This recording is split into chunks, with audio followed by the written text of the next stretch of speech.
ये क्या हो रहा है? तो फिर हमारा हिस्सा कहाँ है?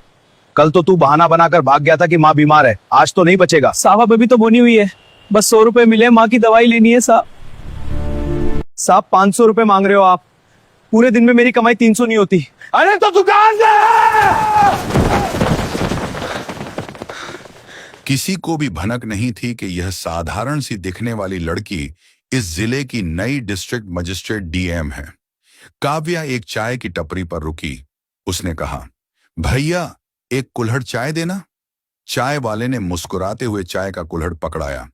काव्या चाय की चुस्कियां लेते हुए आसपास का जायजा लेने लगी। वह चाय खत्म करके वह आगे बढ़ी।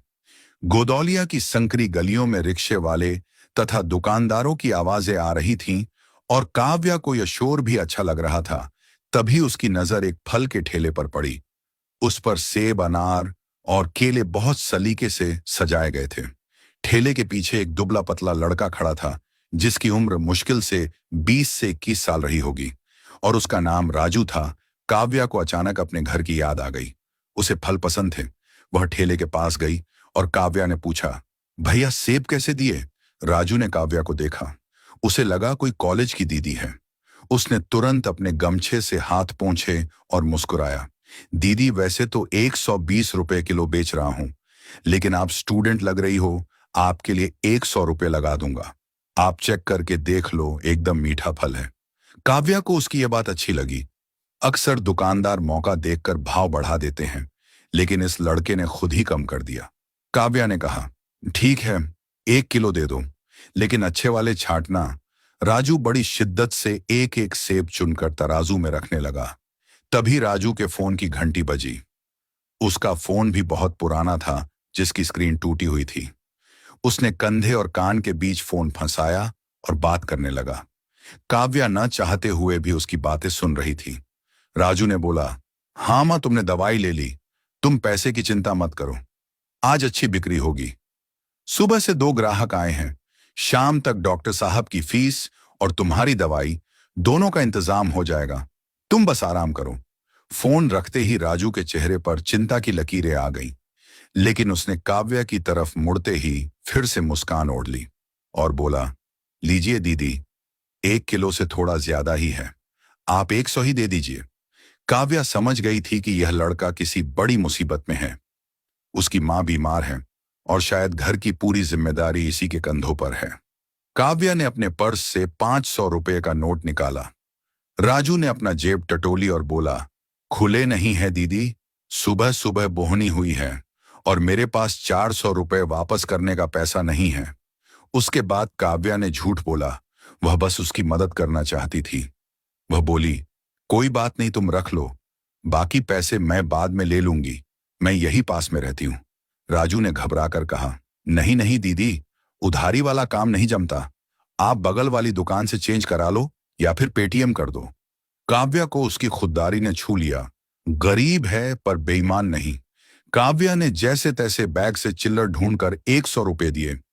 राजू ने हाथ जोड़कर पैसे लिए और माथे से लगाया। अभी राजू काव्या को सेब का थैला पकड़ा ही रहा था कि अचानक सड़क पर सन्नाटा सा छा गया। जो रिक्शे वाले जोर जोर से चिल्ला रहे थे वो चुप हो गए। आसपास के छोटे दुकानदार अपना सामान समेटने लगे। काव्या ने पीछे मुड़कर देखा, एक पुलिस की जीप धीरे धीरे भीड़ को चीरती हुई आ रही थी। जीप के अंदर से एक हवलदार उतरा। उसका नाम दीनानाथ था। उसके साथ एक सिपाही भी था। हवलदार की वर्दी थोड़ी अस्त व्यस्त थी, पेट बाहर निकला हुआ था। उसकी आंखों में एक अजीब सी हिकड़ी थी, जैसे वह इस इलाके का राजा हो। वह सीधा राजू के ठेले के पास आया। राजू का चेहरा, जो अभी तक मुस्कुरा रहा था, एकदम पीला पड़ गया। उसके हाथ कांपने लगे।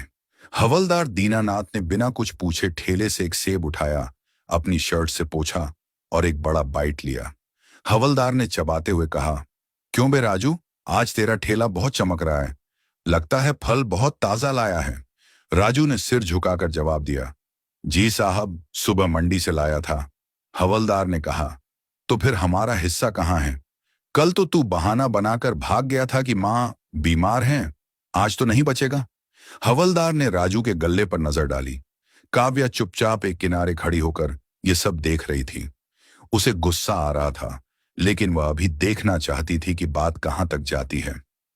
राजू ने हाथ जोड़े। साहब अभी तो बोहनी हुई है, बस 100 रुपये मिले हैं। माँ की दवाई लेनी है साहब, डॉक्टर ने आज ही बुलाया है। कल पक्का दे दूंगा साहब, हवलदार ने गुस्सा में बोला। तुम्हारा रोज का यही ड्रामा है। फिर जोर से सेब का बचा हुआ टुकड़ा सड़क पर फेंका और कहा, बाजार में धंधा करना है तो ब्रजेश भाई और पुलिस का टैक्स तो देना पड़ेगा। क्या तुझे पता नहीं है यहां का नियम? काव्या के कान खड़े हो गए। ब्रजेश भाई यह नाम उसने फाइलों में पढ़ा था। शहर का एक नामी बदमाश जिसके खिलाफ कई केस थे, लेकिन गवाह न होने की वजह से वह हमेशा छूट जाता था। तो इसका मतलब पुलिस और माफिया मिलकर यह वसूली रैकेट चला रहे हैं। तभी राजू ने कहा, साहब 500 रुपये मांग रहे हो आप? पूरे दिन में मेरी कमाई 300 नहीं होती, मैं कहां से लाऊं? राजू की आवाज रुआंसी हो गई थी। तभी हवलदार दीनानाथ चिल्लाया, अरे तो दुकान बंद कर। फिर उसने गुस्से में राजू के ठेले को एक जोरदार लात मारी। ठेले पर सजे हुए सेब लुढ़क कर नीचे गंदी सड़क पर गिरने लगे। राजू चीखा और गिरते हुए फलों को बचाने के लिए झुका। नहीं साहब मत करो, मेरा नुकसान हो जाएगा साहब, गरीब आदमी हूं। हवलदार को शायद राजू के चिल्लाने पर और गुस्सा आ गया। उसने राजू की कॉलर पकड़ी और उसे सीधा खड़ा किया। आवाज ऊंची करता है, पुलिस के सामने वर्दी की इज्जत नहीं है तेरे को। और एक जोरदार थप्पड़ राजू के गाल पर पड़ा। राजू लड़खड़ा कर ठेले के सहारे गिर गया। उसके गाल पर उंगलियों के निशान छप गए थे। उसकी आंखों में आंसू थे, लेकिन वह कुछ बोला नहीं। बस जमीन पर गिरे हुए अपने सेबों को देखने लगा, जो अब मिट्टी में सन चुके थे। आसपास बहुत भीड़ थी, लोग देख रहे थे, कुछ लोग वीडियो भी बना रहे थे, लेकिन किसी की हिम्मत नहीं हुई कि आगे आकर पुलिस वाले को रोके। सब अपनी गर्दन झुकाकर निकल रहे थे। यही तो डर था इस शहर का। सब्र का बांध टूट गया। काव्या से अब और नहीं रहा गया। उसका खून खौल उठा था। वह एक डीएम थी, जिले की मालिक, और उसके सामने एक वर्दी वाला गुंडागर्दी कर रहा था। वह भूल गई कि वह अभी अंडरकवर छुपे वेश में है। उसके कदम अपने आप आगे बढ़ गए। रुको! काव्या की आवाज में एक अजीब सी सख्ती थी। वह भीड़ से निकलकर हवलदार के सामने आ खड़ी हुई।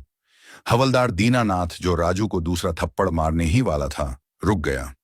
उसने काव्या को ऊपर से नीचे तक देखा। एक और बोला, क्या है बे, कौन है तू? वकालत करने आई है इसकी? और वह अपने सिपाही की तरफ देखकर कहा, देख रहे हो, आजकल की कॉलेज की लड़कियों को हीरोइन बनने का बहुत शौक है। काव्या ने अपनी मुट्ठी भींची। उसे मन तो कर रहा था कि अभी इसी वक्त सस्पेंड कर दे, लेकिन उसे पता था कि अभी सही वक्त नहीं है। अगर अभी उसने अपनी पहचान बता दी तो हवलदार माफी मांग लेगा, लेकिन वह ब्रजेश सिंह तक नहीं पहुंच पाएगी, जो इस पूरे खेल का असली खिलाड़ी है। उसे जड़ तक जाना था। उसने अपने गुस्से को काबू किया और शांत आवाज में बोली, यह क्या तरीका है? यह लड़का मेहनत कर रहा है, चोरी नहीं कर रहा, और आप इससे हफ्ता मांग रहे हैं। सुप्रीम कोर्ट का ऑर्डर है कि आप वेंडर्स, ठेले वालों को ऐसे परेशान नहीं कर सकते। हवलदार ठहाका मारकर हंसा। मैडम, आप टूरिस्ट हो ना, राजगढ़ घूमने आई हो तो जाइए घाट पर फोटो खींचिए, गंगा देखिए। यहां कानून की बातें मत कीजिए। यहां कानून हम हैं। दीनानाथ का डंडा ही यहां का सुप्रीम कोर्ट है। कानून सबके लिए बराबर होता है। काव्या ने उसकी आंखों में आंखें डालकर कहा, हवलदार साहब, आपने इसके फल गिरा दिए, इसे मारा। किस जुर्म में? क्या इस पर एफआईआर है? यह सुनकर हवलदार का चेहरा लाल हो गया। एक लड़की, वो भी इतनी कम उम्र की, उसे भरे बाजार में सवाल पूछ रही थी। उसकी मर्दानगी और अहंकार को चोट लग गई थी। वह काव्या के करीब आया डराने के अंदाज में और बोला, सुनो मैडम, ज्यादा जुबान मत चला। अभी सरकारी काम में बाधा डालने के जुर्म में अंदर कर दूंगा, सारी हेकड़ी निकल जाएगी। राजू तो गया ही, तुझे भी थाने के चक्कर काटने पड़ेंगे, समझी? राजू, जो जमीन पर बैठा था, वो घबरा गया। वह काव्या के पैरों के पास आया और बोला, दीदी आप जाओ, प्लीज आप मत पड़ो इन पचड़ों में। ये लोग बहुत खतरनाक हैं। मेरा क्या है, मैं तो रोज पिटता हूं, आदत हो गई है। आप जाओ दीदी। राजू की आंखों में काव्या के लिए डर था। काव्या ने राजू को कंधे से पकड़कर उठाया। तुम डरो मत राजू, आज तुम अकेले नहीं हो। फिर वह हवलदार की तरफ मुड़ी।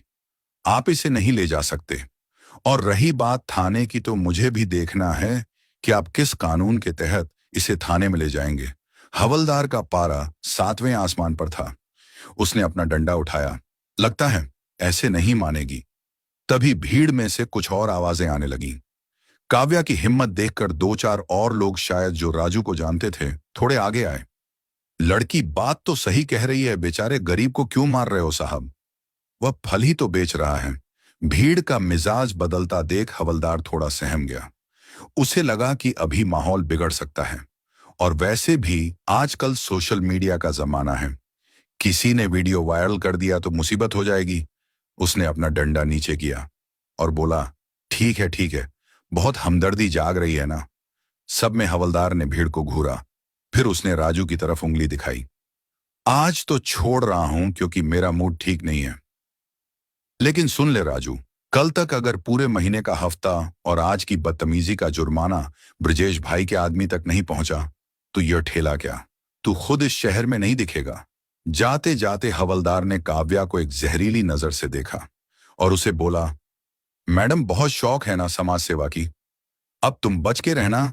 राजगढ़ की गलियां बहुत भूल भुलैया वाली है। कभी कभी लोग इसमें खो जाते हैं और फिर मिलते नहीं हैं।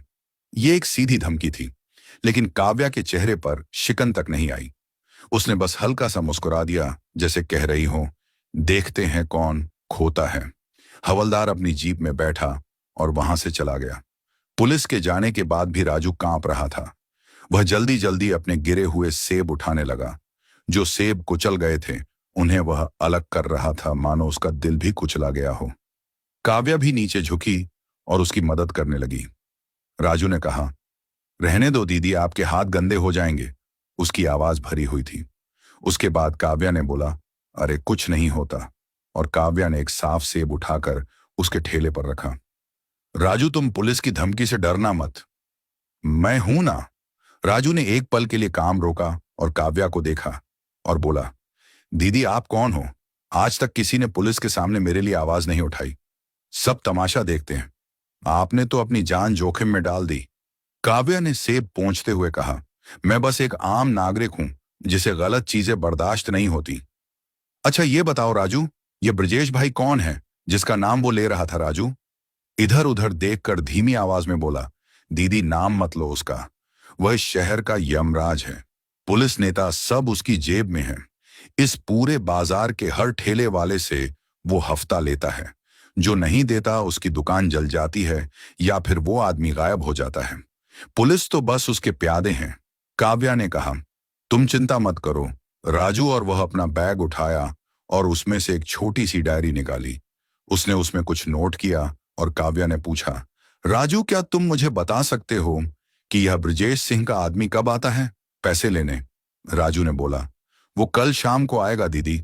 हवलदार ने खुद कहा है, कल शाम तक मुझे उसको पैसे देने होंगे। अगर नहीं दिए तो मुझे वह नहीं छोड़ेगा। राजू की आंखों में फिर से आंसू आ गए। फिर वह बोला, दीदी मेरी मां का क्या होगा अगर मुझे कुछ हो गया तो? तभी काव्या ने राजू के हाथ पर अपना हाथ रखा और बोली, राजू मुझ पर भरोसा रखो। कल शाम को न तुम्हें पैसे देने पड़ेंगे और न ही कोई तुम्हें हाथ लगाएगा। ये मेरा वादा है तुमसे।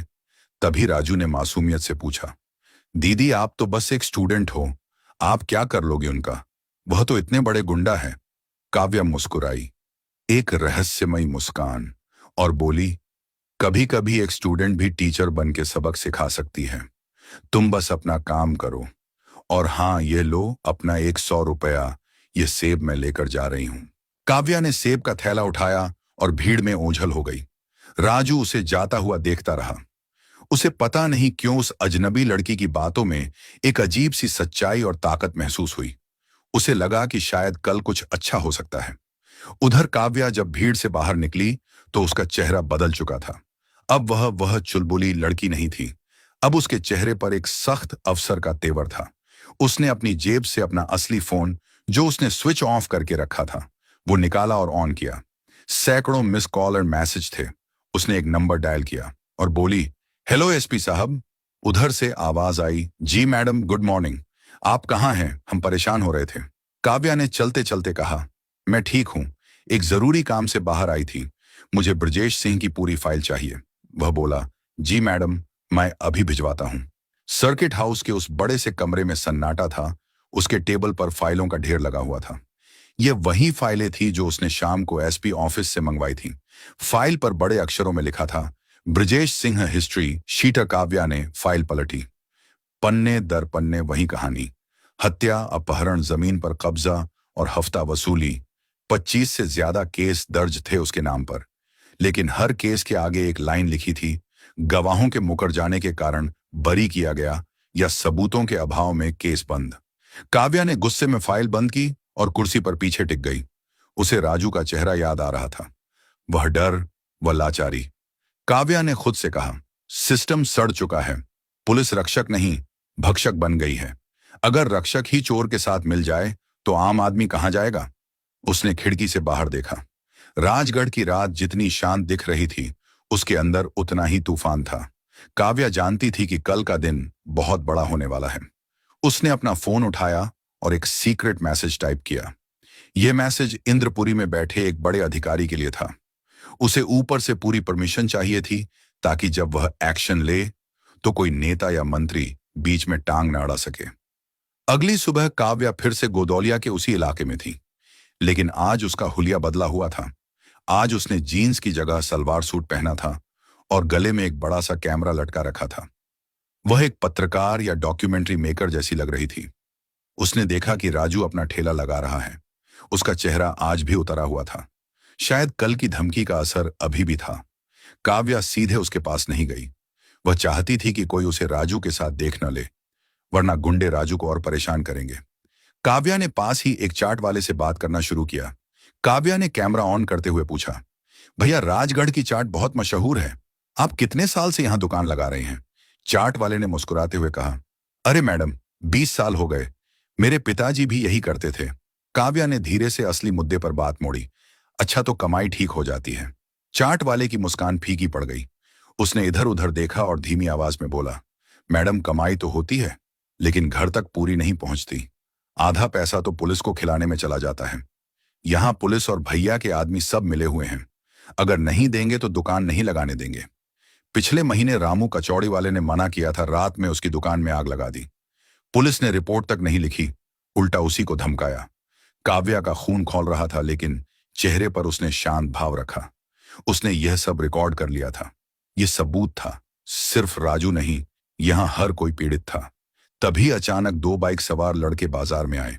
वे बहुत तेज रफ्तार में बाइक चला रहे थे और जोर जोर से हॉर्न बजा रहे थे। भीड़ डरकर साइड हो गई। बाइक राजू के ठेले के पास आकर रुकी। ब्रजेश सिंह का खास गुंडा। उसने चिल्लाया, ओए राजू, तैयारी है ना शाम की? भैया खुद आएंगे आज। अगर पैसे कम हुए तो समझ लेना ये तेरी आखिरी दुकानदारी है। राजू ने हाथ जोड़ ली। भैया मैंने इंतजाम कर लिया है, मां के गहने गिरवी रखे हैं, शाम को पक्का दे दूंगा। काव्या यह सब दूर से सुन रही थी। मां के गहने गिरवी रखे हैं, यह सुनकर काव्या का दिल बैठ गया। एक गरीब आदमी को अपनी मेहनत की कमाई देने के लिए अपनी मां की आखिरी निशानी भी बेचनी पड़ रही थी। काव्या से रहा नहीं गया। वह थोड़ा आगे बढ़ गई और अपने कैमरे से उन गुंडों की वीडियो बनाने लगी। गुंडों की नजर काव्या पर पड़ी। बाइक के पीछे बैठे गुंडे ने काव्या की तरफ इशारा किया, ओए ये लड़की क्या कर रही है, तू वीडियो क्यों बना रही है? काव्या डरी नहीं। उसने कैमरा नीचे नहीं किया। वह बोली, मैं पत्रकार हूं, राजगढ़ के बाजार पर डॉक्यूमेंट्री बना रही हूं। तुम लोग इस गरीब को क्यों धमका रहे हो? दोनों गुंडे बाइक से उतर आए। वे काव्या की तरफ बढ़े। भीड़ तमाशबीन बनकर देखने लगी। पत्रकार है, गुंडा हंसा, बड़ी हिम्मत है तेरी। पता है हम कौन हैं? कैमरा बंद कर और यहां से दफा हो जा, वरना यह कैमरा और तेरा चेहरा दोनों तोड़ देंगे। काव्या अपनी जगह से नहीं हिली। उसकी आंखों में एक अजीब सी आग थी। काव्या ने सख्त आवाज में कहा, तोड़ने के अलावा कुछ आता है तुम लोगों को? तुम लोग गुंडे नहीं कायर हो।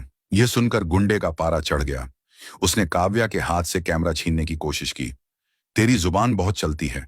जैसे ही गुंडे ने काव्या का हाथ पकड़ने की कोशिश की, काव्या ने बिजली की तेजी से अपना हाथ पीछे खींचा और गुंडे की कलाई पकड़कर उसे मरोड़ दिया। यह सब इतनी जल्दी हुआ कि गुंडे को समझ ही नहीं आया। काव्या ने पुलिस ट्रेनिंग में सीखा हुआ सेल्फ डिफेंस दांव लगाया था। गुंडा दर्द से चिल्लाया, आह छोड़ छोड़ मेरा हाथ।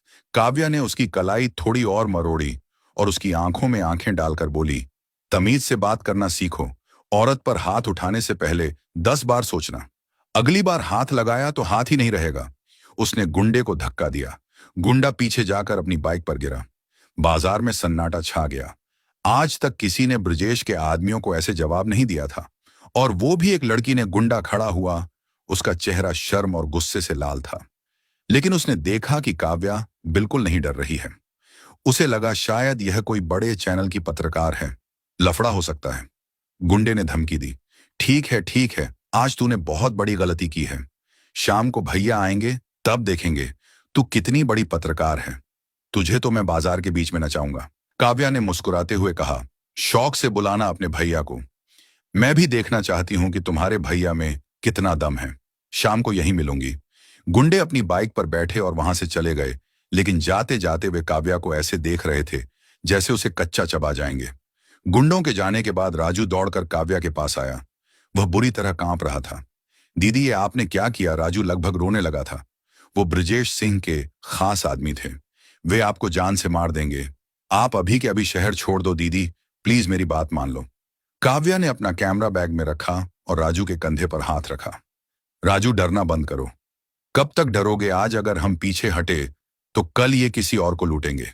राजू ने निराशा से कहा, लेकिन दीदी वो बहुत ताकतवर हैं। पुलिस उनके साथ है। हम गरीब लोग उनसे नहीं लड़ सकते।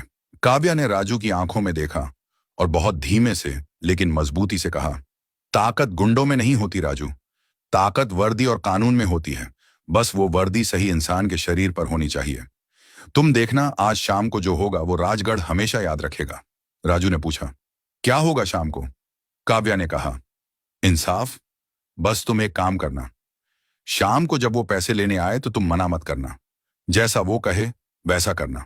बस इशारा मिलते ही साइड हो जाना। कैसा इशारा दीदी? वक्त आने पर पता चल जाएगा, काव्या ने कहा और वहां से चली गई। शाम के 4 बज चुके थे। काव्या अब सर्किट हाउस में नहीं थी। वह शहर के एक अनजान कोने में बैठी थी। उसके बगल में इंस्पेक्टर शर्मा बैठे थे, जो शहर के गिने चुने ईमानदार पुलिस वालों में से एक थे। काव्या ने उन्हें विशेष रूप से इस मिशन के लिए चुना था। इंस्पेक्टर शर्मा ने कहा, मैडम, रिस्क बहुत ज्यादा है। ब्रजेश सिंह आज खुद आ रहा है, क्योंकि उसके आदमियों ने बताया कि कोई पत्रकार लड़की पंगा ले रही है। उसके साथ कम से कम 10 से 12 हथियारबंद गुंडे होंगे और हवलदार दीनानाथ तो होगा ही। अगर गोली चल गई तो काव्या ने कहा, गोली चलाने की नौबत नहीं आएगी शर्मा जी, शांत आवाज में कहा। ब्रजेश सिंह को लगता है कि पूरा सिस्टम उसका गुलाम है। आज हम उसका यह भ्रम तोड़ेंगे। लेकिन मैडम, आप वहां अकेली होंगी। बैकअप टीम को पहुंचने में 5 मिनट लगेंगे। इंस्पेक्टर शर्मा ने चिंता जताई। 5 मिनट बहुत होते हैं इंस्पेक्टर।